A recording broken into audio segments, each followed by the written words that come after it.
Bonjour, bienvenue à toi en cet instant. Où que tu sois, quoi que tu sentes, bienvenue. Tu es légitime de ressentir ce que tu ressens, de désirer ce que tu désires,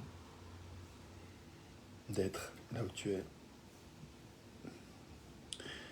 Quelle était ton intention en cliquant sur le bouton pour rejoindre cette vidéo? J'ai envie de l'honorer.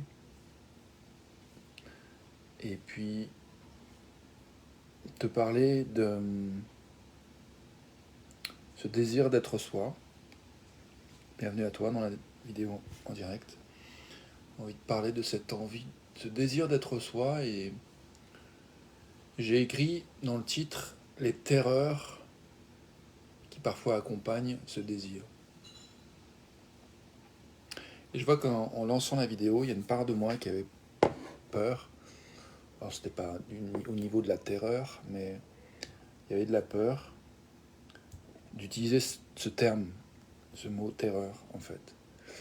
Euh, et je me suis demandé pourquoi j'ai gardé ce terme. Euh, En fait, je crois que c'est le mot terre qui m'a inspiré dans le mot terreur. C'est qu'il y a comme quelque chose des fois qui, dans notre envie d'être soi, en fait, il y a comme une espèce de dynamique qui fait que des fois on a envie d'enterrer en fait les choses. Je pense à ma chienne Chaya qui des fois elle trouve un truc bon à manger, du pain, un os, et elle l'embarque dans sa gueule, et puis elle trouve un coin, puis elle gratte un peu le sol, elle le pose au sol, puis elle remet de la terre dessus. Et, euh, et c'est à ça que ça me fait, c'est ça que ça m'a évoqué. Enfin, le mot terreur m'a évoqué le mot terre, et le fait de se terrer en fait, ça fait penser d'ailleurs au terrier en fait, de cet espace certains animaux utilisent pour être à l'abri. Euh, et du coup, je me suis demandé si ça pouvait pas être intéressant d'explorer un petit peu ce mot terreur, voilà, qui accentue euh, intensément le terme peur. Euh, Il y a Carl Rogers qui disait qu'en fait, ce qu'on vous désirait le plus, c'était être soi. Et en même temps, c'est ce qui nous terrifie le plus, c'est ce qui nous fait le plus peur. Je pense qu'il y a quelque chose qui est lié au fait de croire, de penser que parfois, que si on est vraiment nous-mêmes, si on montre vraiment qui on est, ça va faire fuir le reste du monde, enfin en tout cas une bonne partie. Et donc il y a vraiment une peur d'être rejeté. Et je pense que, enfin, c'est pas moi qui le dis, mais ça a beaucoup été écrit et exprimé qu'une des plus grandes peurs que l'être humain a, c'est de ne pas appartenir en fait. Et puis, historiquement, c'est vrai qu'on est. C'est une question de survie. Le bébé humain, quand il naît, il est vraiment dépendant. C'est pas comme certains animaux qui peuvent déjà un peu se lever et courir comme un bébé cheval, je sais plus comment on dit. Un poulain. Le poulain qui vient de naître, il se lève en quelques secondes et il est déjà en train de gambader dans le champ. Nous, êtres humains, quand on est vraiment vulnérable, on dépend vraiment du soin des autres, en fait, de papa et maman, en tout cas de quelqu'un, d'un être humain qui va pouvoir nous nourrir, nous protéger, nous laver, nous choyer. Et, euh, et donc le fait d'appartenir, que quelqu'un s'occupe de nous, c'est important en tant qu'être humain. Bref, tout ça pour dire quoi? euh, Que j'ai envie de proposer un espace, donc je propose comme souvent, prendre un temps de silence pour sentir justement cette question de d'être soi, en fait. Enfin, c'est pas vraiment une question, c'est juste permettre, en fait, dans ce temps de silence, d'être soi-même. Et, et peut-être de voir que être soi, ça implique des désirs, des envies, des projets, des rêves, en cet instant particulier. On verra ce qui va émerger dans le silence. Et, euh, et peut-être que ça vient aussi avec des peurs, avec voilà, des désirs. Et, euh,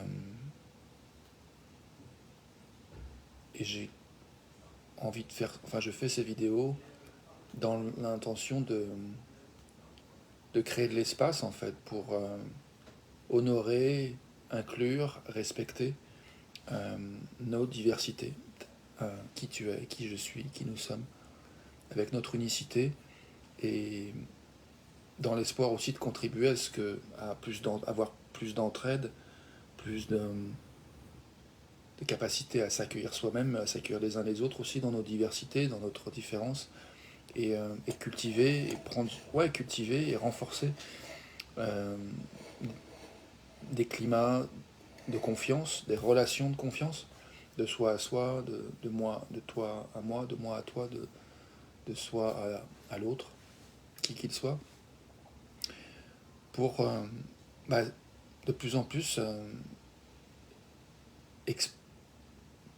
qui nous soit donné en fait de vivre et d'explorer dans des espaces dans lesquels c'est ok de prendre le risque d'être soi. Et de dire et de faire et de proposer ce qu'on a envie de dire et de faire et de proposer. Donc je te propose quelques secondes de silence. Bienvenue à toi si tu es arrivé dans la vidéo live, ou si tu en pars, bienvenue à toi qui regarde en replay. Un petit temps de silence pour sentir qu'est-ce que ça fait d'être soi, d'être toi en cet instant, maintenant. Alors tu peux peut-être faire de la place pour ce que tu ressens, de quoi tu as conscience dans ton expérience maintenant. Peut-être tu as conscience de sensations dans ton dos ou dans ta nuque, dans tes doigts.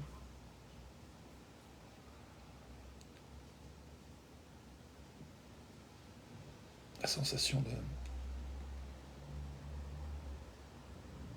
de la brise fraîche qui caresse peut-être tes bras en cet instant, comme c'est le cas pour moi.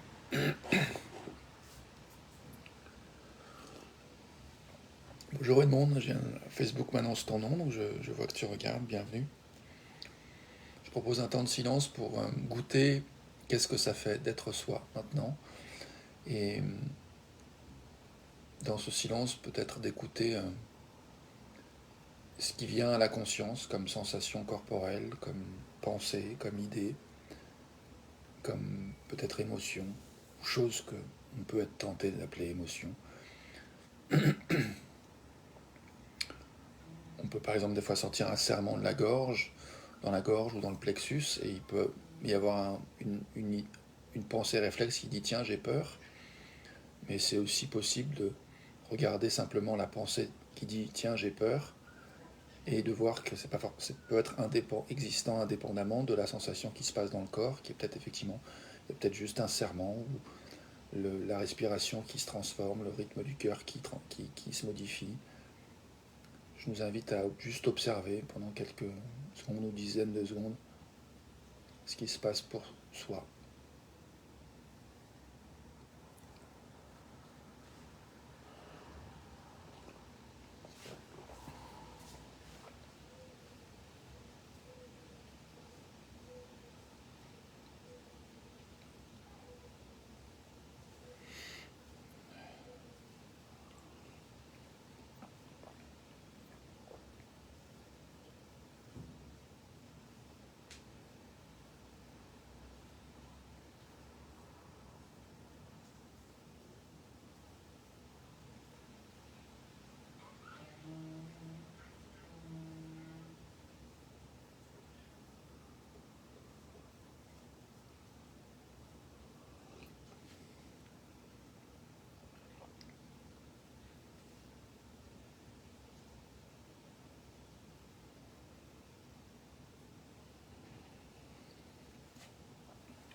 Merci Sophie pour ton commentaire.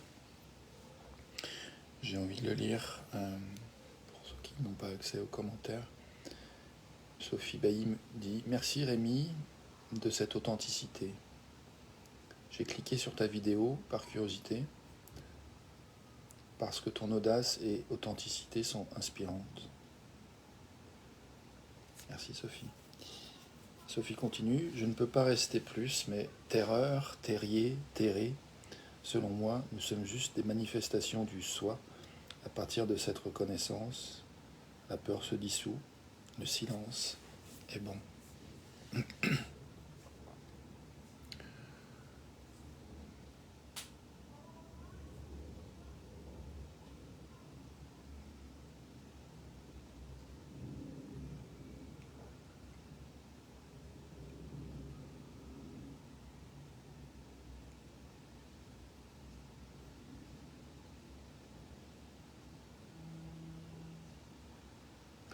Je me sens touché de ton retour, Sophie.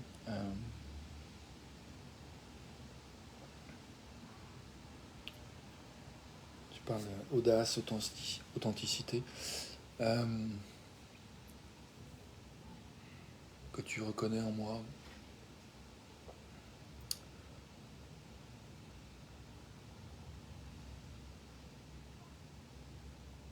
Merci de me dire.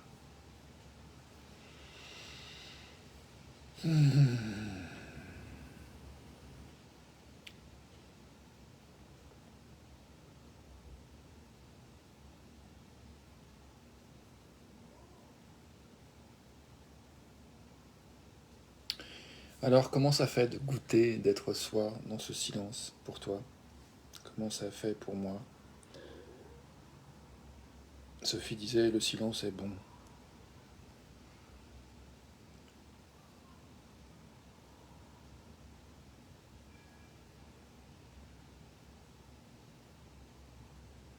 J'imagine qu'elle parle bien sûr de son expérience, mais comment c'est pour toi? Moi, je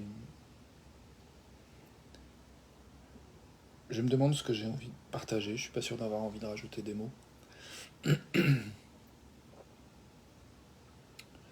J'ai envie de dire place à nos émotions, place à tes émotions, place aux miennes.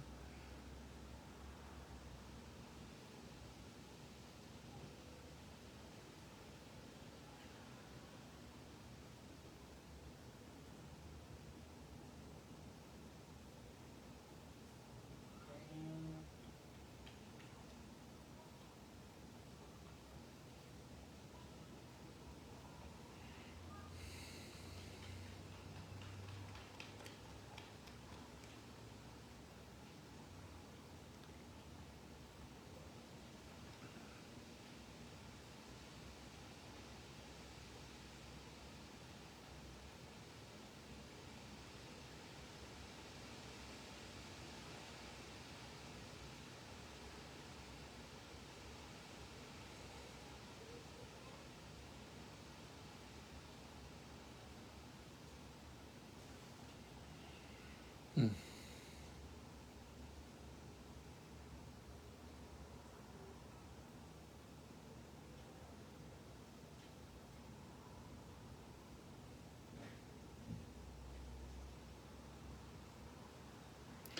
Je pense aux mots de Sophie qui dit nous sommes tous, je pense, dit-elle, nous sommes tous une manifestation du soi. Et c'est vrai que dans la notion que j'ai mis en titre de cette vidéo, être soi, et l'idée que nous soyons des manifestations du soi, j'avais pas vu le rapport, je viens de le voir à l'instant.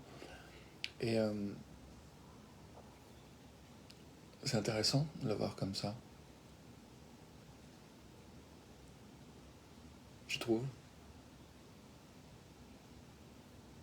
Que nous soyons tous une manifestation du soi, que ensemble nous fassions le soi, en fait, et que chacun a sa propre expérience individuelle. Il y a quelque chose de beau et de joyeux pour moi à me connecter à ça, à cette idée-là.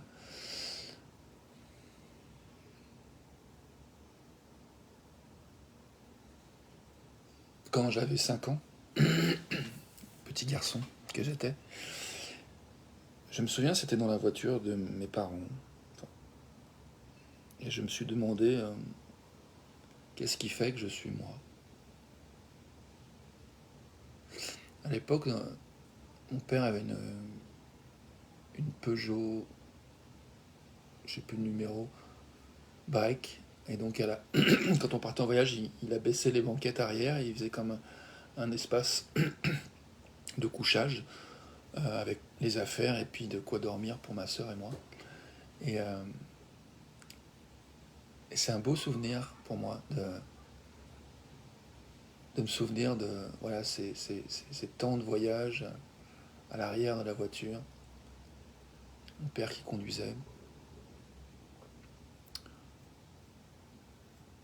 Ouais, c'est bon de se souvenir de cet espace. Et donc je me souviens, je pense pas qu'à l'époque, enfin je me souviens pas que c'était dans un grand voyage. Il me semble, enfin bon, peu importe le contexte, j'avais 5 ans et je me suis posé cette question. Euh, Qu'est-ce qui fait que je suis moi?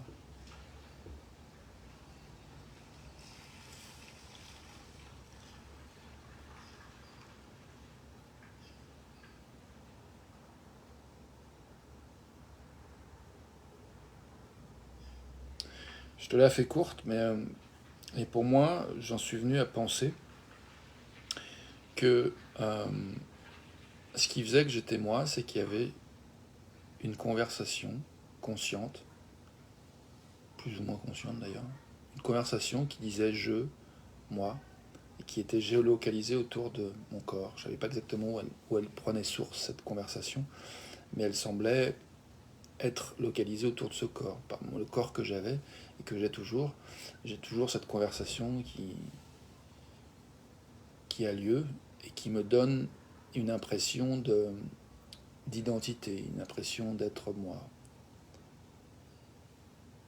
qui met une impression de familiarité, une impression d'être chez moi. On parlait du terrier tout à l'heure, de la terreur et du rapport entre le mot terreur et la racine et le mot terre et terrier.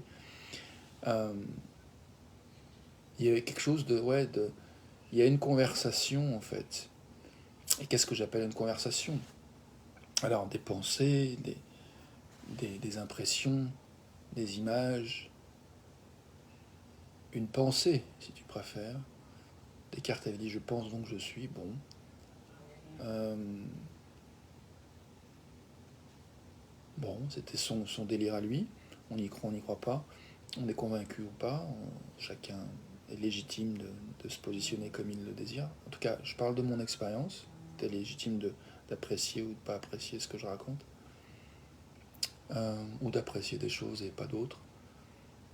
Mais en tout cas, voilà, il y avait cette conversation, cette pensée, ce flot de réflexion qui disait, bah, ce qui fait que je suis moi, c'est qu'il y a cette conversation dont il y a deux choses qui reviennent constamment, c'est moi, le mot moi, et le mot je, moi, je, moi.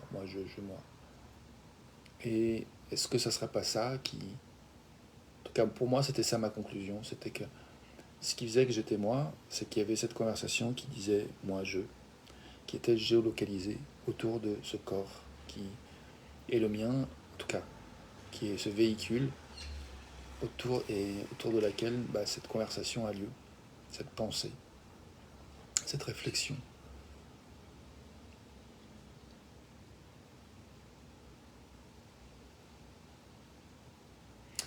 Et du coup, là, en te faisant cette vidéo, me vient cette question qui, du coup, si c'est ça pour moi, je sais pas ce que c'est pour toi, qu'est-ce qui fait que tu es toi? Euh, Qu'est-ce que c'est que être soi maintenant, pour moi, pour toi? Pour moi, ça passe beaucoup par euh, l'écoute, donc vraiment une appétence, comme on dit, un goût prononcé pour l'écoute, pour le ralentissement, pour sentir ce qui est là, ce qui se passe. Donc il y a vraiment voilà, une nature assez contemplative, observatrice, très forte chez moi. En tout cas, qui revient et auquel je revient parce que j'y ai goût, parce que j'y ai plaisir.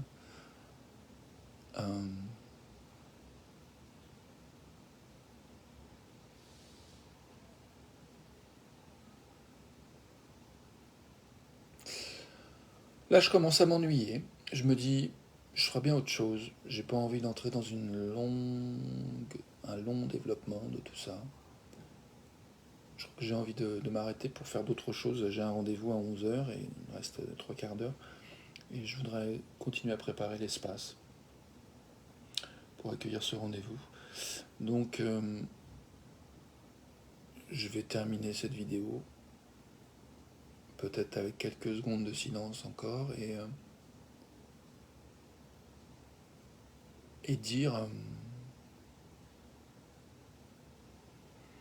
peut-être quelque chose d'autre, peut-être pas.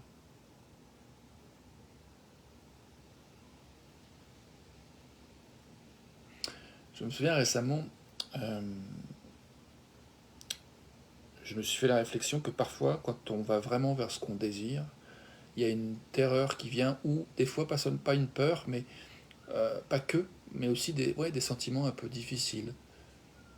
Récemment, j'ai vraiment fait un pas vers la rencontre avec quelqu'un avec qui il y a je sais pas comment le dire. Je crois que j'ai pas l'énergie et le temps pour entrer dans le détail, mais je vois qu'en termes de développement de mon activité, voilà, je suis allé vers du clairement, euh, plus précisément, euh, vers ce que je veux. Et la manifestation de quelque chose que je voulais, donc travailler avec quelqu'un qui m'a, ouais, avec qui j'ai envie de travailler, et de vraiment sentir un désir, une envie, un enthousiasme, une hâte de travailler avec cette personne, et d'être,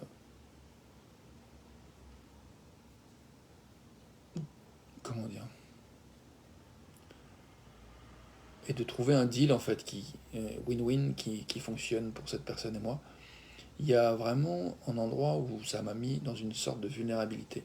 Et donc, je crois que j'ai envie de terminer cette vidéo sur ça en disant que vraiment il y a des fois où aller vers ce qu'on veut, ça nous met dans un état de vulnérabilité assez extrême, et que c'est important du coup d'avoir euh, des espaces pour et des ressources pour nourrir ce besoin d'accueil euh, de ce qui nous traverse.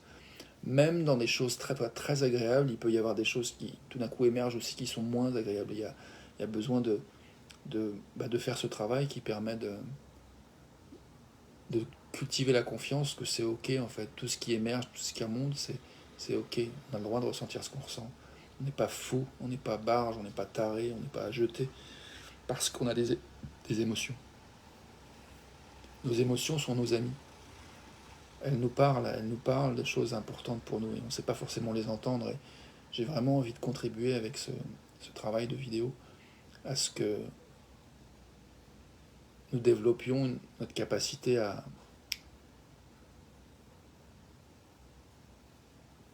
faire alliance avec nos émotions, à savoir les goûter, à savoir les savourer, à savoir les aimer. Voilà, à tout de suite. Bonne continuation à toi. C'est un moment parfait pour s'arrêter, passer à autre chose.